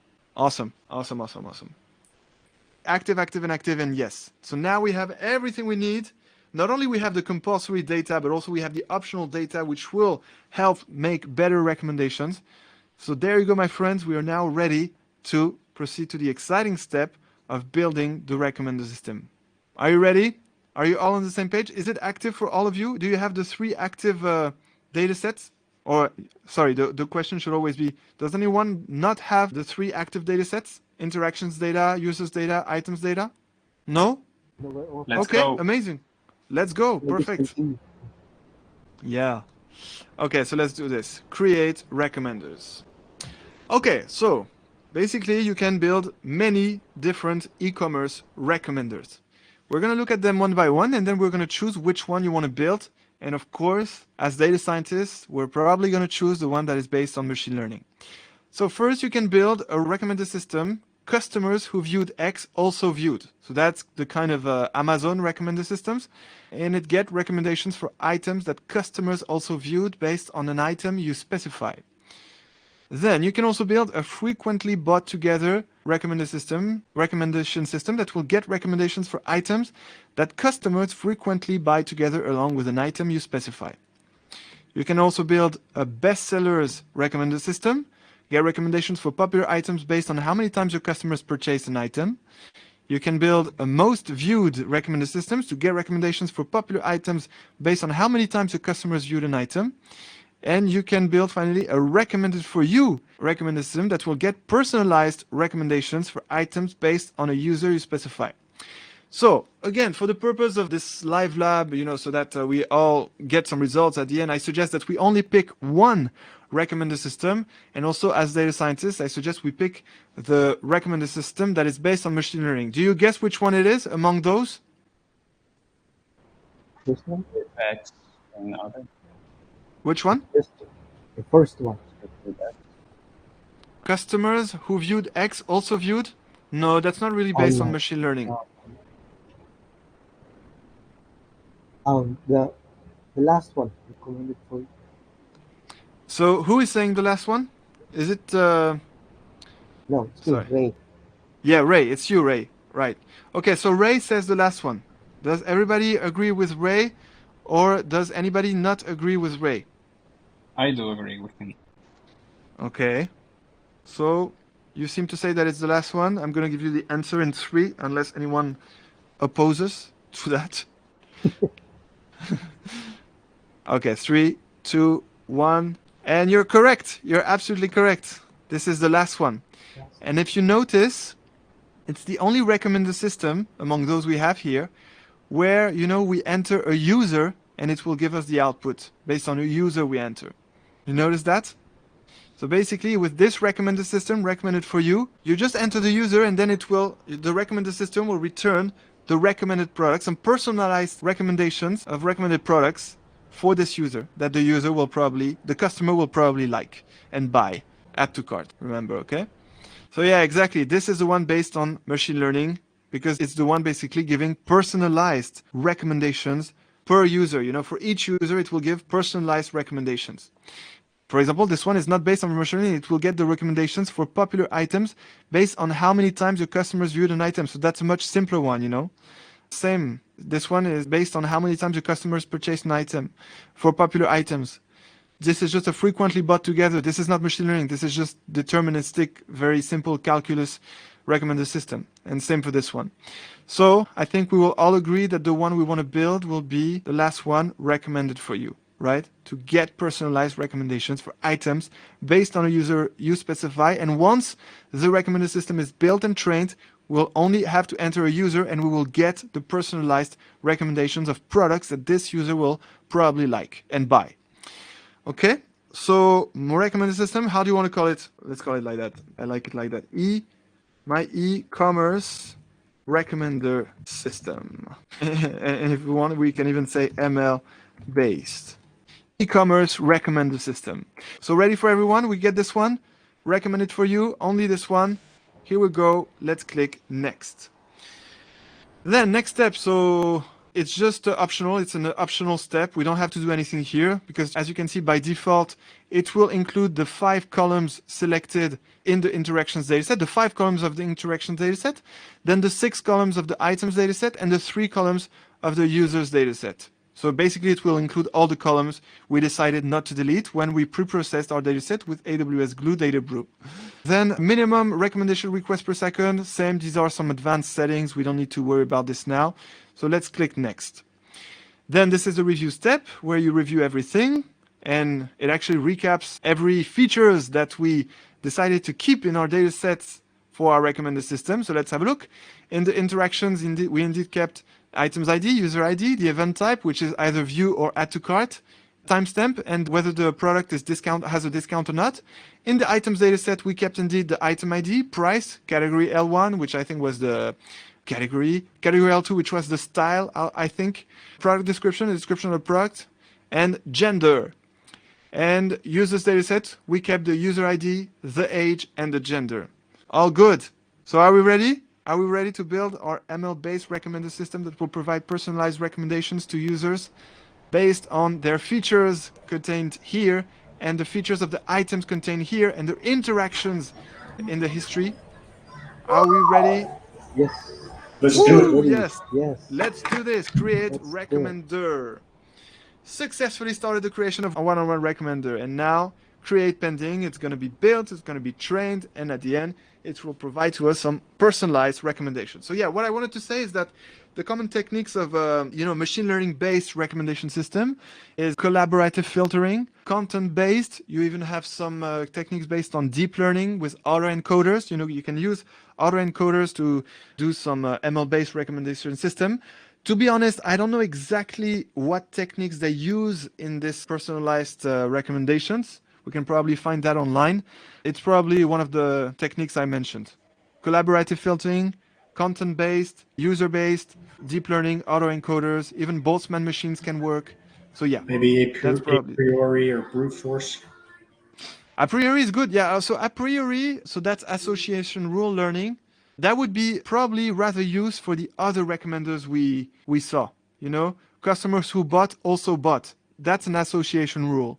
Customer who viewed, also liked. Customer who liked, also liked. That's an association rule. So I would say that's rather for the other recommender systems. When I say ML-based, so you're right. I suppose you're saying that because in our ML A to Z course, association rule learning is one of the parts. So it could be considered as machine learning. But when I said machine learning based, I rather was thinking of, deep learning or, autoencoders, Boltzmann machines, or collaborative filtering. But yeah, if you consider association rule learning as ML based, yes, absolutely. It can be used also to build the other recommender systems. Okay, so now the create is in progress. And because this is, the hard way, with the harder data sets and therefore more data sets, because it has 3 data sets, I suggest that while it is being trained, we create super quickly the other recommender system for movie recommendation. It will be super quick and super fast. Actually, I think that we will be done creating it before the training is done, because remember, for the movie recommendation, we only have the interaction CSV file, which is already ready. We don't have any data preprocessing to do. So do you want to do that? Do you want to quickly build the other recommender system for movie recommendation? Yes. While we are Yes, awesome. It will be super quick. Yes, please. Yeah, I agree. Perfect. Let's do this. And Marcos, were you right? Recommended for you? Yes, excellent. Absolutely. You were right. That was the ML-based one. Okay, so let's do this. So, actually, we're going to do it really together now. According to you, what do I have to do now? Where do I have to go? Well, let's go here, for example, Amazon Personalize. Okay, now, where do I have to go? What is the first step? Remember, the first step is to create a dataset group, right? We have my e-commerce dataset group already created, but we need to create a new one for movie recommendation. So that's the one we already created, and now we're going to create a new one. So we click here in dataset groups, here, manage dataset groups, create dataset group. And this time we're going to call it my movie, or my Netflix, or my movie recommender dataset group. All good? Want to call it like that? Or my movie dataset group, but my movie recommender dataset group. Well, actually, let's remove a dataset group because it's not yet the recommender system. It's movies, my movie dataset group. Okay? So then domain, of course, we're going to choose this time video on demand. And then we're going to click create group. And again, choosing this domain will allow us to have sort of the right schema for the import. But of course, we might have to change the schema. Let's see if we have to do that. Okay, so now it's much simpler. We don't have a user data. We don't have an item data. We directly have the interaction data saying which users gave which ratings to movies. Let's have a look at it again. Where is it? Where did I put it? I think it's this one. Yes, that's the one. So that's the interactions in the Netflix dataset. And it contains in the first column the item ID, so that's the movie ID, from 1 to 100. So basically, there are more movies in the real Netflix dataset, but in order for us to get the training done in not too long, I only included 100 movies. So movies going from 1 to 100, and we have another dataset saying which movie, which movie title corresponds to each of those item ID. Then second column, we have the user ID, different users here who watched those movies. Third column, we have the rating of the movie given by the user to the movie. And last column, timestamp. So for example, here this first row means that this specific user gave a rating of 3 out of 5 to this specific movie number 1, which is, let's see what it is. Which movie is it? It is a movie called Dinosaur Planet. I haven't watched this movie. Okay, so that's the interactions dataset, and that's exactly what we're going to import right now in our new data group, My Movie Dataset group. So let's do this. Import interaction data. Then we select this, then click next. Dataset name. So how are we going to call it? We're going to call it, again, interactions, right? Since it's separate dataset groups, we can call it interactions again. For interactions, then dataset schema. Here, we might have to give a different name to the schema because I think the schema is must be some unique across, the whole Amazon Personalized service. I bet that it will ask us to change. But anyway, so the schema definition of the movie recommendation domain is first user ID, then item ID, then timestamp, then event type. So let's have a look at our thing again. Item ID, user ID, event type, timestamp. I think I also provided to you the JSON file, did I? Yes, I did. Interactions.json. So to make sure we have the right schema, we're going to take the JSON file, we're going to copy it, and we're going to replace that here.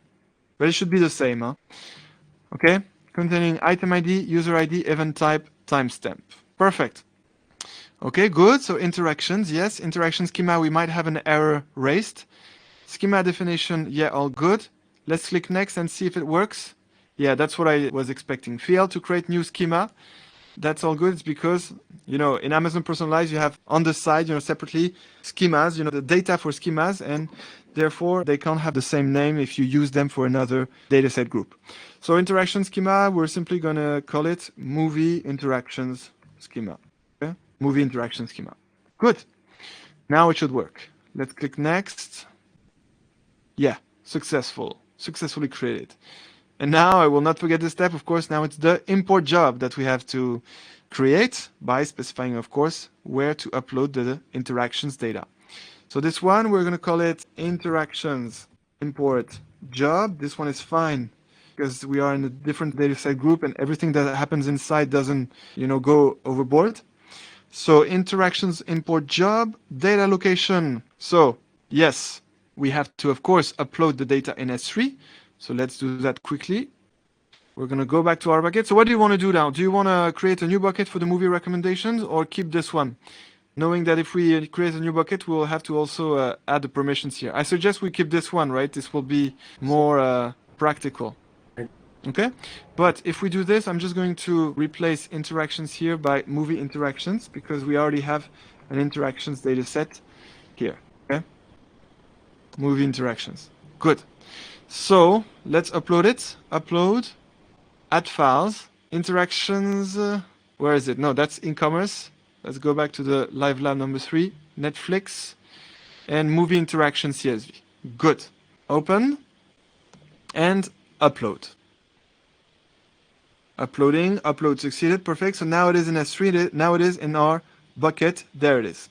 So good. Now back in Personalize. Well, first we have to get the URI. So let's select it. Let's copy the S3 URI. Let's go back to Amazon Personalize. Let's paste the S3 URI. Good.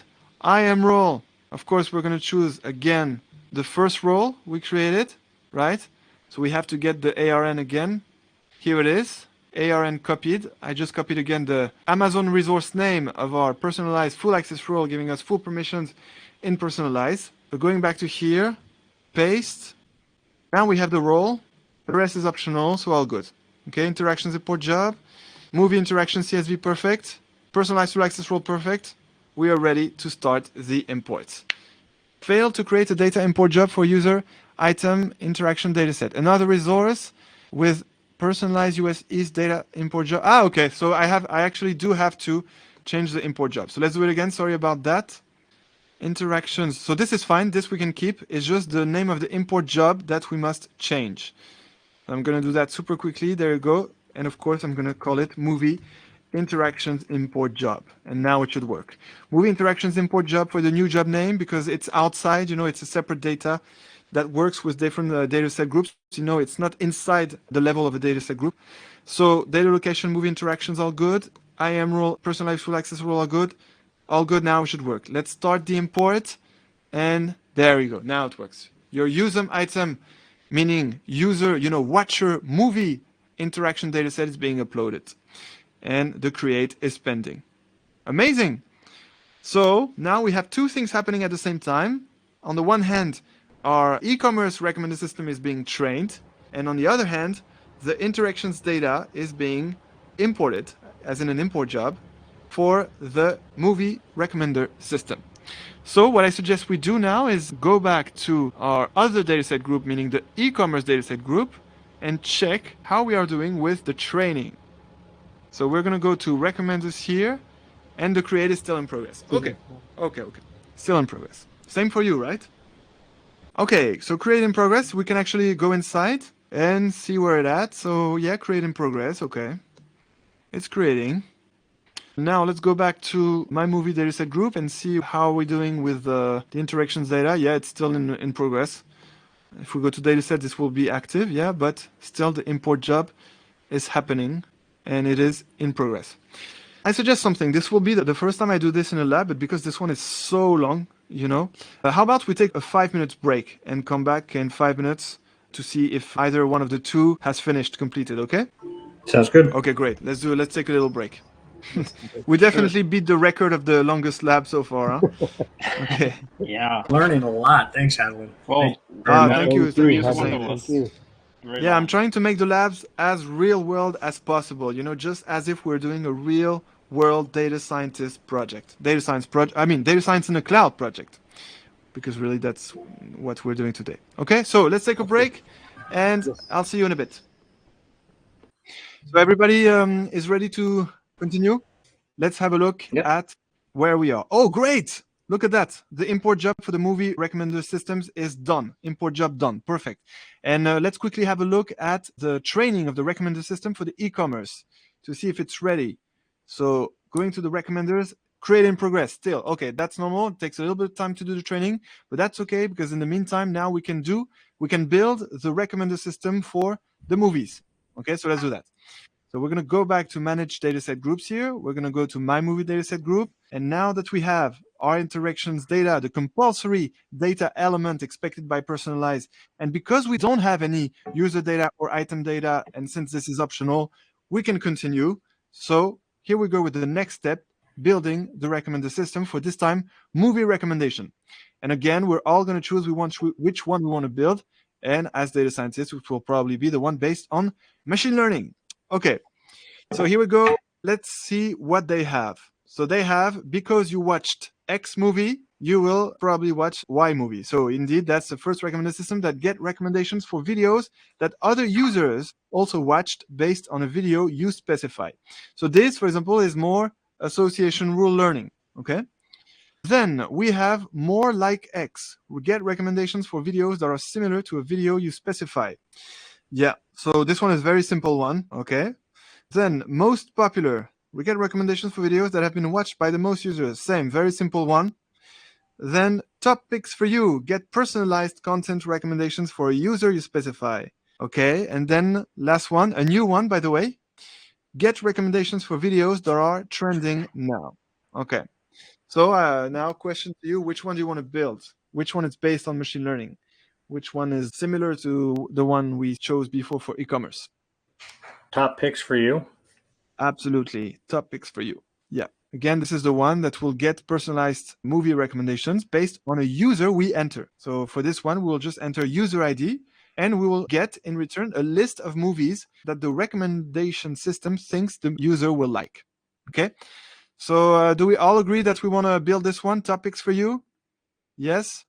So I'm going to unselect the other ones. If anyone wants to build another one, let me know, because this time the dataset is much simpler. It's much smaller also, because I only included the 100 first movies of this whole, training set here.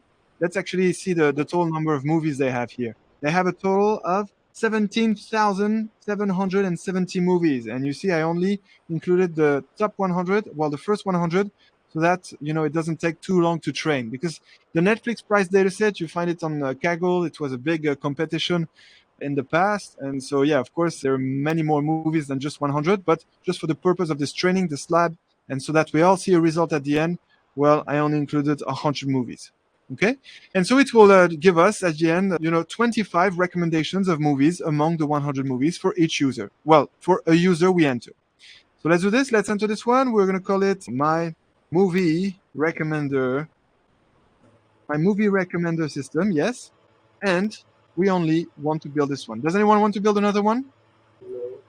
No. Yeah. Marcos says topics for you. Perfect. So yeah, let's just build this one. Excellent. Create recommenders. Here we go. Next. Then there is this optional step. So optional, it will just include all the columns. Okay. Then these are other settings. We don't have to go through them now. Let's click next. And finally, your movie recommender system. Here are the columns that were kept, all the columns. Item ID, meaning movie ID. User ID, meaning watcher ID. Or, Netflix user ID. Event type, which is the rating basically from 1 to 5 of the movie by the user, and timestamp, at which time this rating was given. Exploration item, cutoff, yeah. We are ready to create the recommender. Let's do this. 3, 2, 1, go. Successfully started the creation of one top picks for you personalized movie recommender system. Great. So create pending. All right. We see the details of the recommender system here. Okay. So now let's go back to the e-commerce dataset group and see if finally our e-commerce recommender system is ready. Where is it? It's right here. Recommenders. Let's see. Oh, look at that. Oh, wow. One of them is ready. Woohoo. Let's have a look at the other one also to see my e-commerce dataset group. And from 1 second to the next, everything was ready. So let's look at the recommender. Oh, amazing. They're both ready. So we can do both. Yeah. Perfect. So which one do you want to start with? E-commerce or movie? Let's First do one, Sorry? the hard one. The hard one. The hard one. E-commerce? Okay. Yeah. E-commerce? You all want to start with e-commerce? Okay, let's do this. E-com, yes. Okay, good. And yes, Marcos is right. AWS has a 50% voucher deal on SAA, limited time. Yeah, but maybe we will be too late releasing the course. Who knows? Let's see what happens. Okay, so e-commerce dataset group. Here we go with our recommender. So that's the recommender. And now to get some recommendations for users, we're going to click on the top right, test. And as I said, the only thing we have to do, because it's, personalized recommender system where you only have to enter a user and then it will return the recommended product for the user. Well, the only thing we have to do is to enter a user ID. And of course, we're going to enter a user ID of one of the users of our data set. So let's go back to our data set, e-commerce, and let's get the user CSV file. Okay.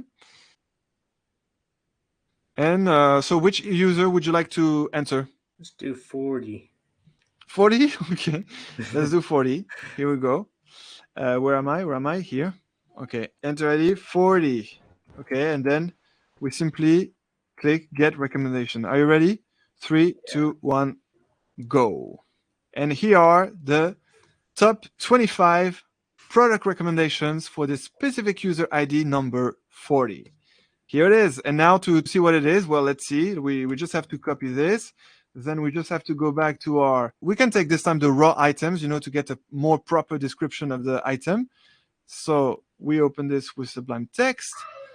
There it is. We're going to do Command or Control F. I'm on a Mac, so Command F. We're going to paste that item, and here it is. So that's one of the recommended item for this user number 40. And what is it? It's some roses arrangement. Okay, nice. Floral arrangement. Roses arrangement grown substantially in our organic farms, blah, blah, blah, blah, blah, blah. Let's see who is user number 40. Let's have a look. Here it is. It's Raymond Lee living in the US in Joseph Land. in Ohio. Floral. Why is there floral beauty jewelry? Ah, yes, because it's one of the items. Or what is it again? What is this variable here? Gender, persona. I think that's the persona thing. Okay, so that makes sense. At least we know that the recommendation makes sense.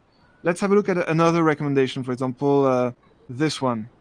And let's go back to the raw items. Let's do Command F again. And let's play the one. Okay. So this time it's a dandyish bracelet, jewelry bracelet, a dandyish bracelet for men. Indeed, that makes sense with Raymond, right? So yeah, there you go. That's how you get the recommendations for Raymond, the top 25 recommendations for Raymond, which are completely personalized recommendation. Great. Amazing. So now, what do you want to do? Do you want to get some recommendations for another user ID in the e-commerce dataset group, or do you want to get the recommendations for the movies of a specific user? Try a movie.